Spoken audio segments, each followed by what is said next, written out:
তো এই যে আপনাদের ব্যস্ত মুখর মূল্যবান সময়গুলো থেকে যোগ বিয়োগ দিয়ে আপনারা টাইম বের করে এখানে আসছেন, এই টাইমের অনেক দাম। আমাদের জীবনের সবচাইতে দামি জিনিস হচ্ছে সময়। স্রষ্টার দেয়া সবচাইতে বড় নেয়ামত হচ্ছে সময়।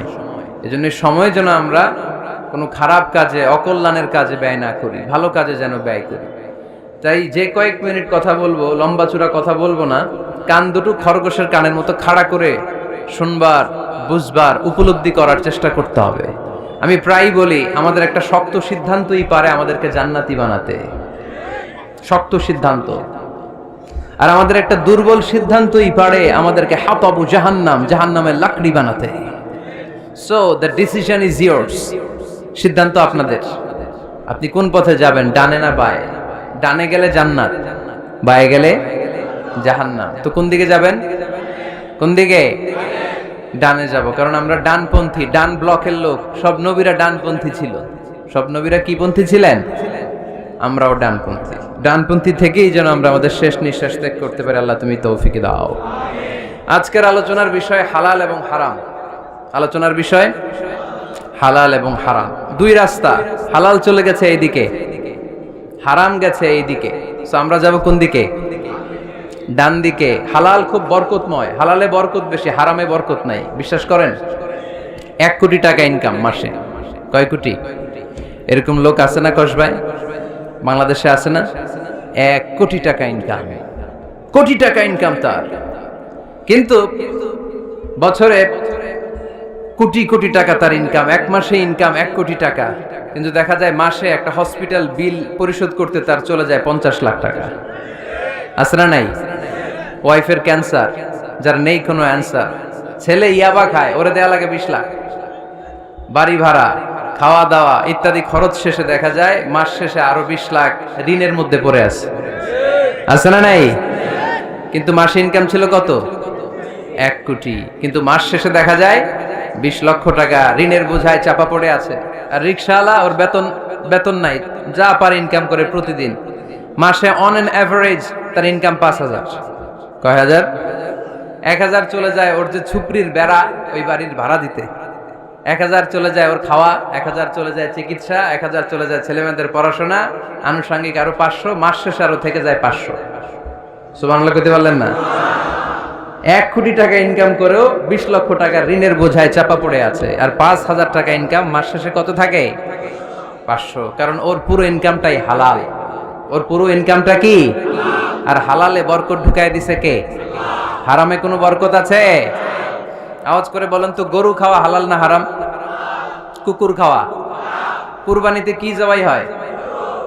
সুন্নতে খাতনার অনুষ্ঠানে, বিয়ের অনুষ্ঠানে, প্রতিদিন কসাইয়ের দোকানে, কোথাও কুকুর জবাই হয়? আচ্ছা, গরু বা গাভী বছরে বাচ্চা দেয় কয়টা? একটা। আর কুকুর দেয় কয়টা? 7টা, 10টা, 11টা। জন্ম নিয়ন্ত্রণ নাই তো, দেদারসে দিচ্ছে, ফ্যামিলি প্ল্যানিং নাই, তাই না? আচ্ছা, তো দেখেন, গরু বাচ্চা দিল কম, কুকুর বাচ্চা দিল বেশি। গরু জবাই হয় বেশি, কুকুর জবাই হয় না। গরু আমরা খাই বেশি, কুকুর খাই না। তারপরেও কসবায় গরু বেশি না কুকুর বেশি? আওয়াজ করে বলতে হবে, গরু না কুকুর? কারণ গরু খাওয়া হালাল, আর হালালে বরকত ঢুকায় দিছে কে? এজন্য দ্য ডিসিশন ইজ ইয়ার্স। সিদ্ধান্ত আপনার। কই যাবেন, ডানে না বায়ে? হালালের সাথে না হারামের সাথে? হালালটা হচ্ছে পরিবেশ বান্ধব। হালালটা কি?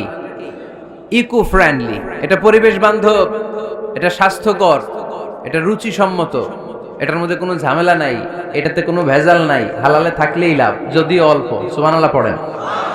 এজন্য রাব্বুল আলামিন বলেন, ইয়া আইয়ুহান নাসু কুলু মিম্মা ফিল আরদি হালালান তাইয়্যিবা ওয়া লা তাত্তাবিউ খুতুওয়াতিশ শাইতান ইন্নাহু লাকুম আদুউম মুবিন। ওহে মানুষেরা, শোনো শোনো, এই জমিনের ভেতরে যেটাকে আমি হালাল করেছি, যেটাকে আমি পবিত্র করেছি, ওইটা খাও, ওইটা গ্রহণ করো। হারাম খেও না, হারাম অর্জন করো না, হারামের কাছেও যেও না। শয়তানের পদাঙ্ক অনুসরণ করো না। জেনে রেখো, শয়তান হলো তোমাদের প্রকাশ্য দুশমন। ঠিক কি না? আদুউম মুবিন। শয়তান আমাদের প্রকাশ্য দুশমন। সে হারামকে আমাদের কাছে চাকচিক্যময় করে তুলে। সে বুঝাতে চায় হারামের মধ্যে আরাম। আসলে হারামে আরাম আছে, হালালের মধ্যে বরকত। এজন্য আমরা সবসময় হালাল অবলম্বন করব। রাজি আছেন তো? কিন্তু আমরা যদি আমাদেরকে প্রশ্ন করি, আমাদের ব্যবসায়, আমাদের চাকরিতে, আমাদের লাইফ লিডিং সিস্টেমে আমরা কি শুধু হালাল খাই? কি খাই? হালালও খাই, সুযোগ পাইলে একটু যদি পাই অমনি ধরে ঘাপুস ঘুপুস। সুযোগ পাইলেই কি ঘাপুস ঘুপুস, ঘাপুস ঘুপুস করা যাবে না। অনেকে আবার আছে দেখবেন খাওয়ার ক্ষেত্রে হালাল খোঁজে। খাওয়ার ক্ষেত্রে আমি অনেক লোক দেখেছি। থাইল্যান্ডে আমি গেলাম, দেখি যে তার ব্যাপারে জানি যে সরকারি চাকরি করে, লক্ষ লক্ষ টাকা দুই হাতে কামায়, এমনি গাছেরটাও খায়, তলারটাও কুড়ায়। আছে না নাই? তো ইচ্ছে মতো ডানে বায়ে ইনকাম করে, হালাল হারাম দুইটাই খায়। কিন্তু থাইল্যান্ডে যে হালাল খাবার খুঁজতেছে। কি খুঁজতেছে? ওখানে যে জিজ্ঞেস করে যে এই দোকানে কি পর্ক আছে? পর্ক থাকলে খাবো না। পর্ক মানে হচ্ছে শুকরের চর্বি। শুকরের গোশত বা চর্বি মেশানো কোনো খাবার উনি খাবে না, কারণ এটা হারাম। আর ঘুষ যে খায় এটা খুব হালাল। এরকম ডাকাইতে আছে না নাই? তাহলে আমাদের মুসলমানদের সবচেয়ে বড় সমস্যা হচ্ছে আমরা খাওয়ার ক্ষেত্রে হালাল খুঁজি, কিন্তু ইনকামের ক্ষেত্রে ওই জিনিসটা খুঁজি না। এরকম আছে না নাই? না। Your food should be halal, your drinks should be halal, your income should be halal, your dress up, your fashion should be halal, and your entertainment should be halal. আপনার পোশাক হতে হবে হালাল, আপনার খাদ্য হতে হবে হালাল, আপনার উপার্জন হতে হবে হালাল, আপনি যে বিনোদন করছেন এই বিনোদনটাও হতে হবে হালাল। চিল্লায় বলেন ঠিক কিনা? হালাল বিনোদন লাগবে, হালাল ড্রেস আপ লাগবে। ছেলেরা কি স্বর্ণ পড়তে পারবে? ছেলেরা কি সিল্কের জামা পড়তে পারবে? আমরা সিল্কের জামা পড়ি না, এটা আমাদের জন্য হারাম করেছে কে? ছেলেরা জুয়েলারি পড়তে পারবে? গলায় চেন পড়তে পারবে? হাতে ব্রেসলেট দিতে পারবে?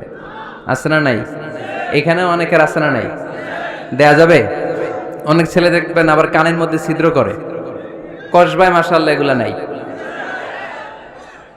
আমি বাঁচায় দেওয়ার জন্য কইলাম নাই, আবার ওরা কয় আছে। আছে আছে না, এগুলো করা যাবে? দাড়িতে চুলে কালো রং দেয়া যাবে? এটা ধোঁকাবাজি। এটা কি? মান গাশশানা ফালাইসা মিন্না। আল্লাহর হাবিব সাল্লাল্লাহু আলাইহি ওয়াসাল্লাম বললেন, the person who deceives us he is not among আস। যে আমাদেরকে ধোঁকা দেয় সে কখনো আমার উম্মত হতে পারে না। মদিনার খেজুরের বাজার ভিজিট করতে গেলেন আল্লাহর হাবিব সাল্লাল্লাহু আলাইহি ওয়াসাল্লাম, অডিট করতে গেলেন। যে খেজুরের স্তূপের ভেতরে আল্লাহর হাবিব সাল্লাল্লাহু আলাইহি ওয়াসাল্লাম হাত ঢুকায় দিলেন। ঢুকায় দিয়ে দেখলেন ভিতরে পানি, উপরে শুকনা খেজুর, ভিতরে ভিজা খেজুর। আল্লাহর হাবিব সাল্লাল্লাহু আলাইহি ওয়াসাল্লাম বললেন, ঘটনা কি? ভিজা কেন? ব্যবসায়ী বলতেছে বৃষ্টি হয়েছিল। কি হয়েছিল?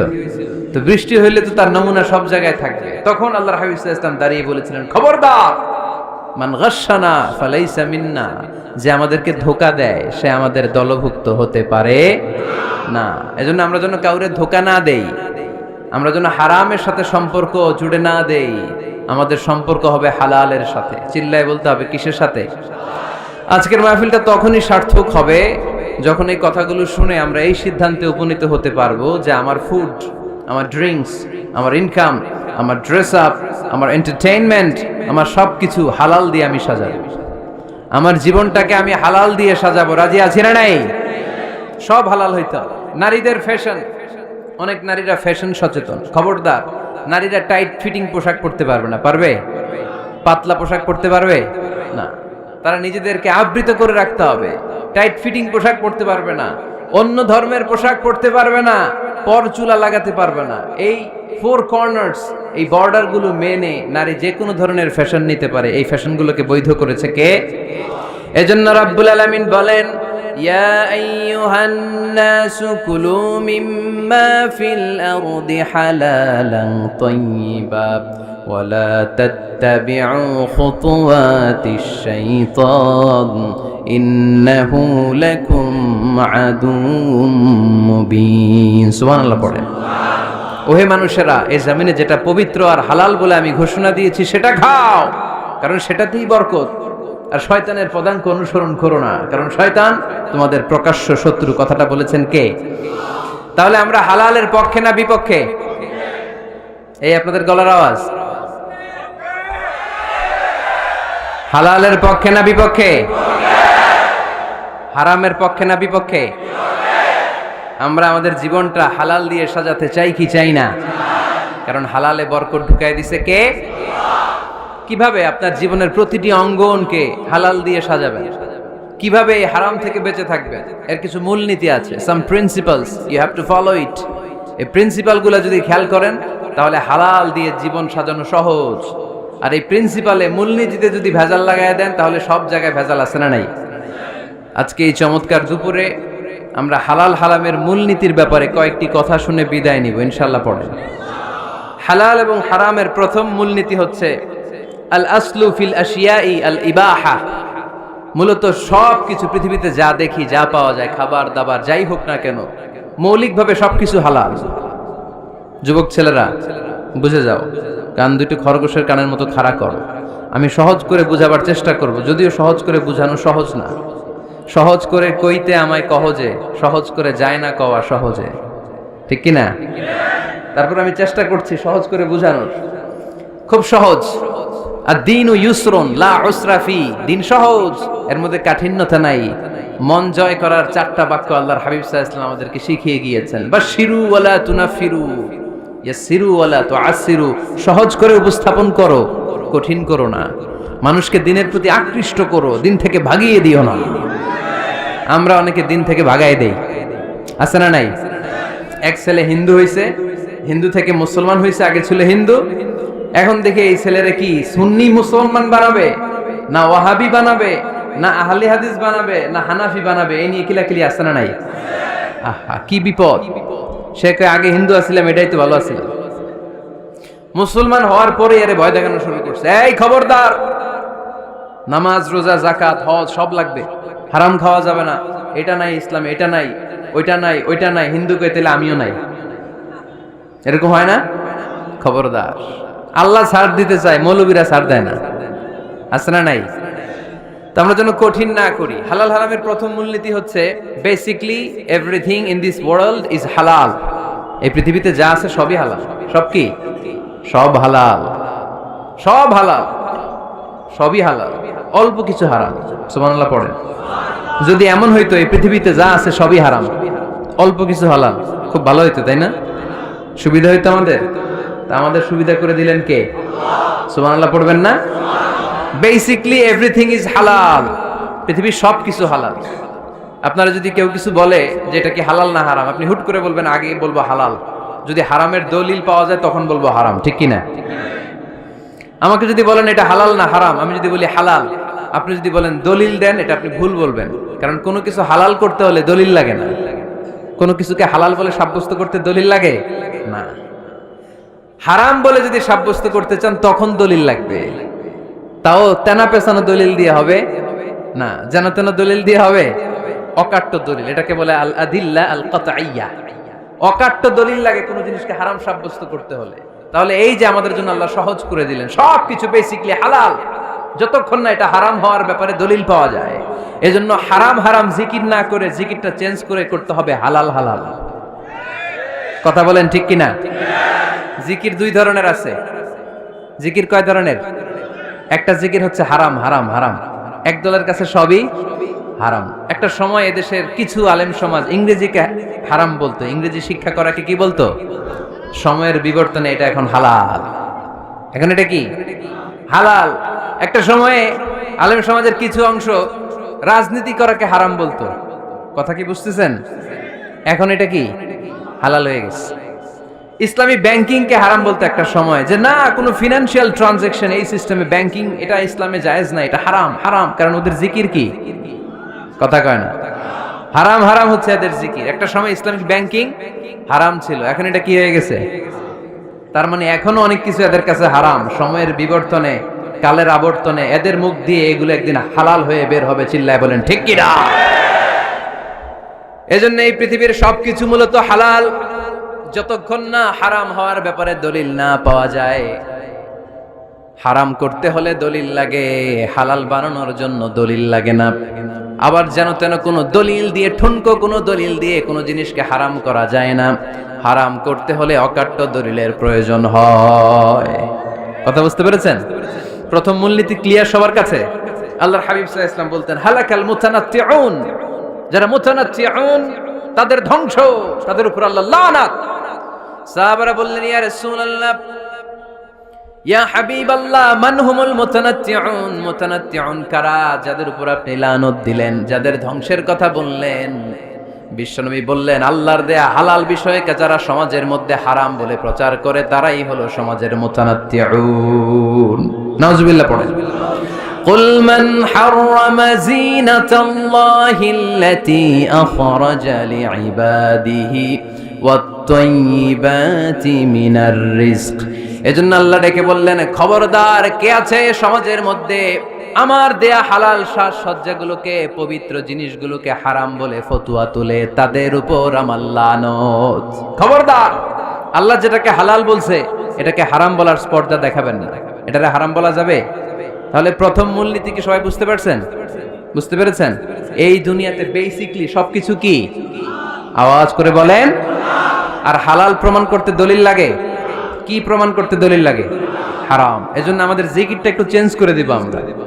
আমরা হারাম হারাম না বলে কি বলবো? হালাল হালাল। যখনই দলিল পাবো তখন জিকির শুরু করব হারাম। কথা বুঝে নাই বোধহয়? দলিল পাওয়ার আগ পর্যন্ত সব কি? আরো জোরে বলেন। দলিল পাওয়ার পরে সেটা হয়ে যাবে হারাম। প্রথম মূলনীতি ক্লিয়ার? সবার কাছে ক্লিয়ার? কষ্ট হইতেছে? শেষ করে দিব? আরো কয়েক মিনিট শুনবেন? আচ্ছা, দ্বিতীয় মূলনীতি হচ্ছে হালাল হচ্ছে আনলিমিটেড। হালাল কি? কথা বলেন। আনলিমিটেড। আর হারাম হচ্ছে লিমিটেড।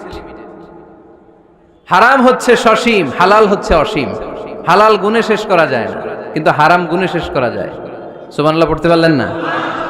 যদি এমন হইতো হারাম আনলিমিটেড, সবই হারাম, আর হালাল হচ্ছে লিমিটেড, হালাল গুণা যায়, এমন যদি হইতো আমাদের জন্য কঠিন হয়ে যেত না? আমাদের জন্য এটাকে সহজ করে দিলেন কে? দেখেন, কোরআনে যত জায়গায় আল্লাহ হালালের ঘোষণা দিয়েছেন, আল্লাহ ব্যাপকভাবে দিয়েছেন। আল্লাহ বলেছেন, উহিল্লা লাকুম বাহিমাতুল আনআম, এই পৃথিবীতে যত গবাদি পশু আছে সব খাওয়া হালাল, ইল্লা মা ইউতলা আলাইকুম, তবে হাতে গোনা অল্প কয়েকটা ছাড়া, যেগুলো এখনই তোমাদেরকে তেলাওয়াত করে শোনানো হবে। পড়েন সুবহানাল্লাহ। আবার আল্লাহ বললেন, উহিল্লা লাকুম সাইদুল বাহরি ওয়া তাআমুহু, সাগরের মধ্যে যত প্রাণী পাওয়া যায়, মাছ পাওয়া যায়, কাঁকড়া পাওয়া যায়, সব খাওয়াকে হালাল করে দিলেন কে? সাগরে যত ধরনের প্রাণী আছে, কাঁকড়া বলেন, তিমি বলেন, যা বলেন, সব হালাল, হাতে গোনা অল্প কয়েকটা ছাড়া। সুবহানাল্লাহ পড়েন। তার মানে যখনই আল্লাহ তাআলা হালালের ঘোষণা দেন, আল্লাহ তাআলা এটাকে ব্যাপকভাবে ঘোষণা দেন। আর যখনই আল্লাহ হারামের ঘোষণা দেন কোরআনের ভেতরে, তখন আল্লাহ গুনে গুনে দেন। কিভাবে দেন? হুররিমাত আলাইকুমুল মাইতাতু ওয়াদ-দামু ওয়া লাহমুল খিনজির ওয়া মা উহিল্লা লিগাইরিল্লাহি বিহি ওয়াল মুনখানিকাতু ওয়াল মাওখুযাতু ওয়াল মুতারাদ্দিয়াতু ওয়ান নাতিহা। গুনে গুনে দিয়েছেন। সুবহানাল্লাহ পড়েন। যখন আল্লাহ বললেন হালাল, তখন বললেন চার পাওয়ালা যত জন্তু আছে হালাল, অল্প কয়েকটা ছাড়া। যখন ঘোষণা দিলেন হালালের, আল্লাহ বললেন সাগরের ভেতরে যত প্রাণী পাওয়া যায় সব খাওয়া হালাল, অল্প কয়েকটা ছাড়া। কিন্তু হারামের ঘোষণা যখন আল্লাহ কোরআনে দিলেন, তখন ব্যাপকভাবে দেয় নাই, গুনে গুনে দিয়েছেন। রক্ত খাওয়া হারাম, মরা প্রাণী খাওয়া হারাম, শূকর খাওয়া হারাম, আল্লাহর নাম ছাড়া অন্য কোনো নামে বলি দেওয়া হয়েছে এরকম প্রাণী খাওয়া হারাম, সিংহের গুতা খায় কোনো প্রাণী মারা গেছে ওইটা হারাম। এরকম গুনে গুনে অল্প কয়েকটা হারাম, বাকি সব কিছুকে আমাদের জন্য হালাল করে দিয়েছে কে? আবার যদি আল্লাহরে জিজ্ঞেস করে আল্লাহ কাদেরকে বিয়ে করতে পারবো, আল্লাহ বলবে সবাইরে বিয়ে করবি। বাংলাদেশের নারীরা বিয়ে করা হালাল, পাকিস্তানের মেয়েদেরকে বিয়ে করা হালাল, সৌদি আরবের নারীদেরকে বিয়ে করা হালাল, এই বাংলাদেশের সিলেটের মেয়েদেরকে বিয়ে করা হালাল, ঢাকার মেয়েদেরকে বিয়ে করা হালাল, চট্টগ্রামের মেয়েদেরকে বিয়ে করা হালাল। হালালের কোনো শেষ নাই। সুবহানাল্লাহ পড়েন। কিন্তু যখন জিজ্ঞেস করলাম তাহলে কাকে কাকে বিয়ে করা হারাম, তখনই আল্লাহ গুনে গুনে 14 জনের নাম বলে দিলেন। পড়েন সুবহানাল্লাহ। হুররিমাত আলাইকুম উম্মাহাতুকুম ওয়া বানাতুকুম ওয়া আখাওয়াতুকুম ওয়া আম্মাতুকুম ওয়া খালাতুকুম ওয়া বানাতুল আখি ওয়া বানাতুল উখত। চিল্লায় পড়েন আল্লাহু আকবার। যখন হালাল, তখন ব্যাপকভাবে বললেন সব মেয়েদেরকে বিয়ে করতে পারো। মুসলিম যত নারী হয়, বাংলাদেশের হোক, পাকিস্তানের হোক, ইন্ডিয়ার হোক, গোটা বিশ্বের যে কোনো জায়গার মুসলিম নারী হলেই সেটা হালাল। কিন্তু হারাম কোনটা যখন জিজ্ঞেস করলাম, গুনে গুনে বললেন মাকে বিয়ে করা হারাম, নিজের কন্যাকে বিয়ে করা হারাম, বোনকে বিয়ে করা হারাম, ফুফিকে বিয়ে করা হারাম, খালাকে বিয়ে করা হারাম, ভাতিজিকে বিয়ে করা হারাম, নিজের ভাগ্নিকে বিয়ে করা হারাম। সুবহানাল্লাহ পড়বেন না? তাহলে সহজ না কঠিন? চিল্লায় বলেন, কি সহজ ইসলাম, কত সহজ। দাঁড়িয়ে নামাজ পড়া ফরজ, দাঁড়াতে পারতেছেন না, বসে পড়লেও কবুল করবে কে? অজু করে নামাজ পড়া কি? পানি নাই, তায়াম্মুম করে নামাজ পড়লে কবুল করবে কে? বিয়েতে মোহরানা দেওয়া কি? মোহরানা নাই। এক সাহাবী বললেন, ইয়া রাসূলুল্লাহ বিয়ে করব, মোহরানা আছে? না। কি আছে? তো কিচ্ছু নাই। তো কিচ্ছু না থাকলে বিয়ে করবো কেন? মোহরানা দেওয়া লাগবে না? কোরআন পারো? পারি। কয়টা সূরা? এতটা সূরা। এক নারীকে জিজ্ঞেস করলেন, কোরআন পারো? বলে না, পারি না। আল্লাহর হাবিব সাল্লাল্লাহু আলাইহি ওয়াসাল্লাম দুইজনকে বিয়ে পড়াই দিলেন। আর নারীকে বললেন, মা তুমি কোরআন পারো না, কিন্তু তোমার স্বামী কোরআন পারে। তোমার স্বামী টাকা দিয়ে পয়সা দিয়ে তোমাকে মোহরানা দিবে, সামর্থ্য তার নাই। সে প্রতিদিন তোমার একটু একটু করে কোরআন শিখায় দিবে, এটাই মা তোর বিয়ের মোহর। সহজ না কঠিন? আর কোনদিন ইসলামকে কঠিন বলবেন? কেউ কঠিন বললে ওটা শুনবেন? আওয়াজ করে বলতে হবে, ইসলাম কি কঠিন না সহজ? মাশাআল্লাহ। দুইটা মূলনীতি বুঝে গেছেন না? পৃথিবীর সব হালাল যতক্ষণ না দলিল পাওয়া যায়। হালাল বলতে দলিল লাগে না, হারাম বলতে দলিল লাগে। 2 নাম্বার, হালাল আনলিমিটেড আর হারাম লিমিটেড। সহজ করে দিয়েছে, সুবহানাল্লাহ পড়েন। 3 নাম্বার, হালাল হারামের মূলনীতি হচ্ছে ইসলাম শুধু হারাম বলে দিয়ে বসে থাকে না। কোন বিষয়ে যদি ইসলাম হারাম ঘোষণা দেয়, ইসলাম একটা অল্টারনেটিভ আমাদেরকে সাজেস্ট করেছে। সুবহানাল্লাহ কোন? আমি বলে দিলাম এটা করা যাবে না, এটা করা যাবে না, এটা করা যাবে না, আমার কাজ শেষ, কি করা যাবে হুজুর এটা কোন? এরকম প্রশ্ন আছে না নাই? হারাম হারাম এই জিকির করে যে আপনি বসে রইলেন, হালাল কোনটা এটা বলে দিয়ে যান, চিল্লায় বলেন ঠিক কি না? ইসলাম শুধু হারাম বলে বসে থাকে নাই। যত জায়গায় ইসলাম হারাম বলেছে, ইসলাম একটা অল্টারনেটিভ সাজেস্ট করেছে। Islam provides us the alternatives, always alternative দিয়েছে। ইসলাম দ্যাট ইন কন্টে ঘোষণা দিয়ে আমাদেরকে জানিয়ে দিয়েছে সুদ খাওয়া হালাল না হারাম। আমরা বললাম, আল্লাহ সুদ যদি হারাম হয় আমরা কেমন করে আমাদের জীবন চালাবো? আল্লাহ বললেন, ওয়া আহাল্লাল্লাহুল বাই'a ওয়া হারামার রিবা। চিন্তা নাই, ভয় নাই, কেমন করে সমাজ চলবে জেনে রাখো। আমি আল্লাহ যখনই সুদকে হারাম করেছি, তার বিপরীতে ব্যবসাকে আমি আল্লাহ তোমাদের জন্য হালাল করে দিয়েছি। অল্টারনেটিভ আছে না নাই? অল্টারনেটিভ মানে বুঝেন তো? বিকল্প। অল্টারনেটিভ মানে কি? বিকল্প। সুদ হারাম, সুদ হারাম বলে বসে থাকলে হয়তো ঝামেলা লাগতো না। সুদকে হারাম করে দিয়ে অল্টারনেটিভ আল্লাহ আমাদের জন্য ব্যবসাকে হালাল করে দিয়েছেন। পড়েন সুবহানাল্লাহ। ইসলাম বলেছে, ওয়ালা তাকরাবুজ জিনা, খবরদার বিবাহ বহির্ভূত, গার্লফ্রেন্ড বয়ফ্রেন্ড বলেন, পরকীয়া বলেন, কোন ধরনের শারীরিক সম্পর্ক জায়েজ নাই, এটা হারাম। জিনার কাছেও যেও না। এখন আমরা বললাম, আল্লাহ জিনার কাছেও যদি না যায় তাহলে যৌন চাহিদা মিটাবো কি করে? আল্লাহ বললেন, জিনাকে হারাম করেছি, অল্টারনেটিভ বিয়ের জায়েজ করে দিয়েছি। আন-নিকাহ মিন সুন্নতি ফামান রাগিবা আন সুন্নতি ফালাইসা মিন্নি। বিয়ে আমার সুন্নাহ, যে আমার সুন্নাতের ভালোবাসে না সে আমার উম্মত হতে পারে না। এজন্য যুবক ভাইরা বিয়ে করবা। কি করবা? বিয়ের চেয়ে কোনো ভালো কাজ পৃথিবীতে হতে পারে? আমরা গার্লফ্রেন্ড বয়ফ্রেন্ড মানি না। আছে নাকি এদিকে কারো? আছে? আছে না? না, ওই যে কত বড় সাহস, হাত তোলে আবার দুই একটা। এগুলার পুরা দেহটাই কলিজা। আমার সামনে বসে হাত তুলতেছে, আমার আছে। দেখছেন, পুরোটাই কলিজা এগুলো। না, এই জিএফ বিএফ এগুলোর সাথে আমরা নাই। আমরা বিয়ে করব। বিয়ে করলে বরকত দেয় কে? ছেলের বাপ মেয়ের বাপ সহজ করে দেন, সহজ করে দিবেন। কালিয়ারা না, কালিয়ারার ছেলের বাপ মেয়ের বাপ যারা আছেন সহজ করে দেন। ছেলে যদি মেয়েকে পছন্দ করে, মেয়ে যদি ছেলেকে পছন্দ করে, ছেলে যদি নামাজি হয়, কর্মঠ হয়, মেয়ে যদি ভদ্র হয়, বাদ সাধবেন না, বিয়ে দিয়ে দেন। কারণ বিয়ের চেয়ে ভালো কাজ আর হতে পারে না। এই যে পোলাপানের গলার আওয়াজ বেড়ে গেছে। এখন মহা খুশি, এখন আজারি হুজুর জিন্দাবাদ। এখন আর আমার বিরোধী কেউ নাই এই জায়গায়, সবাই হাত করে ফেলছি আমি, আগেও নাই। মাশাআল্লাহ। তো এজন্য বিয়েটাকে সহজ করেন। খেয়াল করবেন, যেই সমাজে বিয়ে করা কঠিন ওই সমাজে জিনা করা সহজ। যেই সমাজে জিনা করা কঠিন ওই সমাজে বিয়ে করা সহজ। ঠিক কি না? পুরো উল্টো। বাংলাদেশে কোনটা করা কঠিন? হ্যাঁ, বিয়ে করা কঠিন। বিয়েতে ফ্ল্যাট লাগবে, ছেলের গাড়ি লাগবে, নিজের পায়ে দাঁড়ানো লাগবে, 10 লাখ টাকা মোহরানা লাগবে। জিনার জন্য কি লাগবে? কিচ্ছু লাগবে না, টোনাটুনি রাজি। তুমি আমি রাজি, অবৈধ সম্পর্ক হতে আর কিছু লাগে না, চিল্লায় বলেন ঠিক কিনা?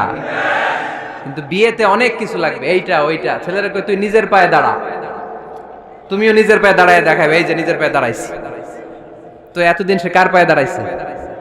নিজের পায়েই তো দাঁড়াইছে। সহজ করবেন, বিয়েরে কঠিন করেন না।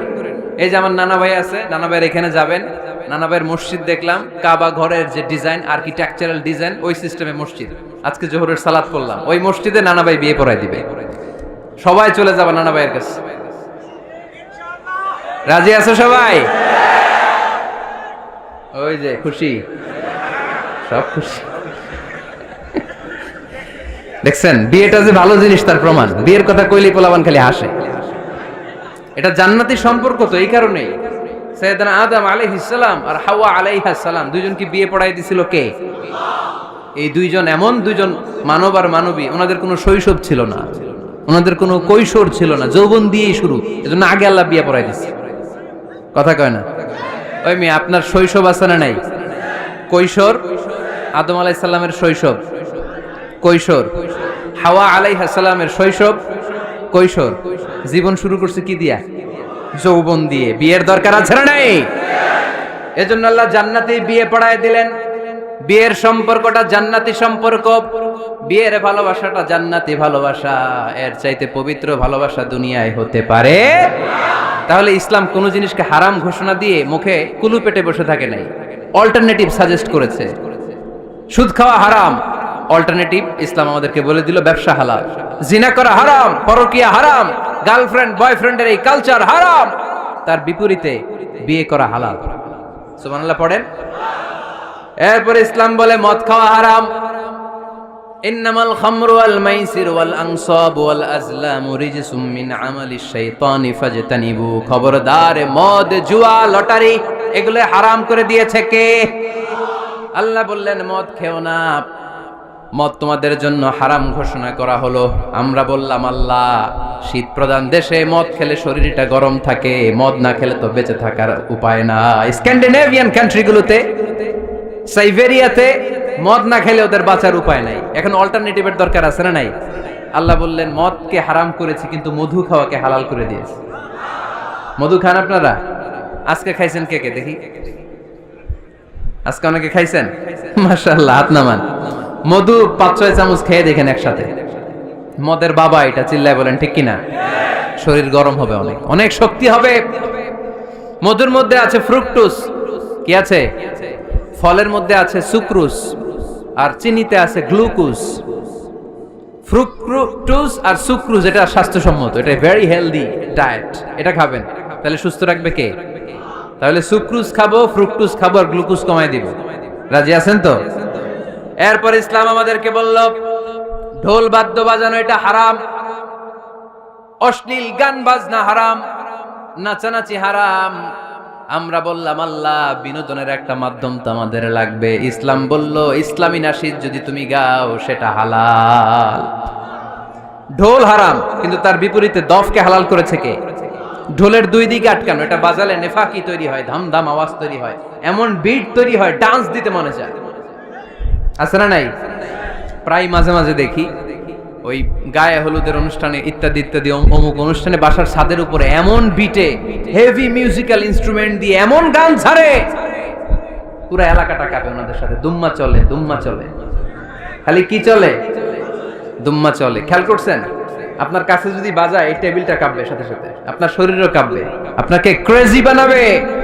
ইসলাম বলেছে না, যেটা তোমাকে ক্রেজি বানায়, যেটা তোমাকে অস্থির বানায়, যেটা তোমাকে অশ্লীল বানায়, ওটাকে হারাম করেছে কে? কিন্তু তার বিপরীতে সুস্থ বিনোদন আমাদের জন্য হালাল করে দিয়েছে কে? ঢোল বাজানো হারাম, কিন্তু ঢোলের বিপরীতে ইসলাম আমাদের জন্য দফ বাজানো জায়েজ করে দিলেন। আল্লাহর হাবিব সাল্লাল্লাহু আলাইহি ওয়াসাল্লাম যখন মক্কা থেকে হিজরত করে মদিনাতে গেলেন, মদিনার সানিয়াতুল ওয়াদা নামক জায়গায় মদিনার আবাল বৃদ্ধ বনিতা, সাহাবারা, নারীরা, পুরুষেরা, ছোট্ট সোনামণিরা দফ হাতে নিয়ে বিশ্বনবীকে ওয়েলকাম জানাতে শুরু করলো। তলাআল বাদরু আলাইনা মিন সানিয়াতিল ওয়াদা وجب الشكر علينا ما دعا لله دا أيها المبعوث فينا جئت من أمر المطاع جئت شرفت المدينة مرحبا يا خير دا সবাই পড়েন طلع البدر علينا من ثنيات الوداع وجب الشكر علينا ما دعا لله دا সুবহানাল্লাহ পড়েন। এই যে আমরা নাশিদটা গাইলাম, এটা হালাল না হারাম? সাথে যদি দফও থাকতো, আমরা যদি দফও বাজাইতাম, এটা হালাল না হারাম? এটা হালাল। দেখেন কি সুন্দর চেক এন্ড ব্যালেন্স, ইসলাম চেক এন্ড ব্যালেন্স করেছে। কতটা ভারসাম্যপূর্ণ জীবন ব্যবস্থা আমরা পেয়েছি, কত চমৎকার আমাদের শরিয়া। এটারে আমরা কঠিন বানাই। ঢোল বাজানো হারাম, কিন্তু তার বিপরীতে দফ বাজানোকে হালাল করে দিয়েছে কে? আবার আল্লাহর হাবিব সাল্লাল্লাহু আলাইহি ওয়াসাল্লাম বলতেন আ'লিনু আন নিকাহ বিদ-দুফুফ, এলাকায় যখন তোমাদের কারো বিয়ে হয় দফ দিয়ে ব্যান্ড পার্টি করে জানিয়ে দাও। ঢোলের ব্যান্ড পার্টি না, গিটারের না, হারমোনিয়ামের না, বংশী বাজায় কে রে সখী, বংশী বাজায় কে? ওই বংশী দিয়া না, ওই বংশী হারাম, বাঁশি বাজানো হারাম, কিন্তু দফ বাজানোকে হালাল করে দিয়েছে কে? বিয়ের ঘোষণায় দফ বাজিয়ে ব্যান্ড পার্টি করতে বলেছে বিষ্ণু ঈসা ইসলাম। কারণ বিয়েতে একজন নারী পুরুষের যেই সম্পর্ক হয়, জিনা বা ব্যভিচারে একই সম্পর্ক হয়। পার্থক্য হচ্ছে এটা সামাজিক স্বীকৃতি আছে, জিনার স্বীকৃতি নাই, ঠিক কিনা? এজন্য বিয়ে গোপন করে করা যায় না, এটা অ্যানাউন্স করে করতে হয়। ওমর ফারুক রাদিয়াল্লাহু তাআলা আনহু যখন মদিনার খলিফা, উনি বলতেন লুকিয়ে লুকিয়ে যদি কেউ বিয়ে করে, সমাজের আশেপাশে তার প্রতিবেশীরা যদি তাদের দাম্পত্য জীবন সম্পর্কে না জানে, আমি তাদের দুইজনকে জিনার শাস্তি দেব। কারণ লুকিয়ে বিয়ে করা যায় না, সবাইকে জানিয়ে অ্যানাউন্স করে সবার দোয়া নিয়ে বিয়ের পিড়িতে বসতে হয়। চিল্লায় বলেন ঠিক কিনা? এজন্য ইসলাম শুধু হারাম বলে জিকির করে নাই, যেখানেই হারাম তার বিপরীতে ইসলাম হালালের বিকল্প দিয়েছে, ঠিক কিনা? এই নিয়মটা বুঝতে পারছেন? সবার কাছে ক্লিয়ার? 4 নম্বর মূলনীতি হচ্ছে ইসলাম যেই জিনিসটাকেই হারাম বলেছে তার পেছনে লজিক আছে, যুক্তি আছে, কারণ আছে। 3টা কারণ থাকার কারণে কোনো বিষয়কে ইসলাম হারাম বলে। হয়তো সেটা খাবিস, অপবিত্র, যেমন পেশাব পায়খানা খাওয়া যাবে, হালাল না হারাম? কারণ এটা অপবিত্র, ঠিক কিনা? 2 নম্বর হচ্ছে মোদের, এটা ক্ষতিকর। ইয়াবা খাওয়া, এটার মধ্যে অনেক লাভ আছে না? হ্যাঁ, গাঞ্জা খাওয়া, সিগারেট খাওয়া, হ্যাঁ, স্মোকিং কজেস ক্যান্সার। ধূমপানে কি হয়? কর্কট রোগ হয়। পৃথিবীতে এই একমাত্র খাবার যেটা টয়লেটে ঢুকে খাওয়া যায়।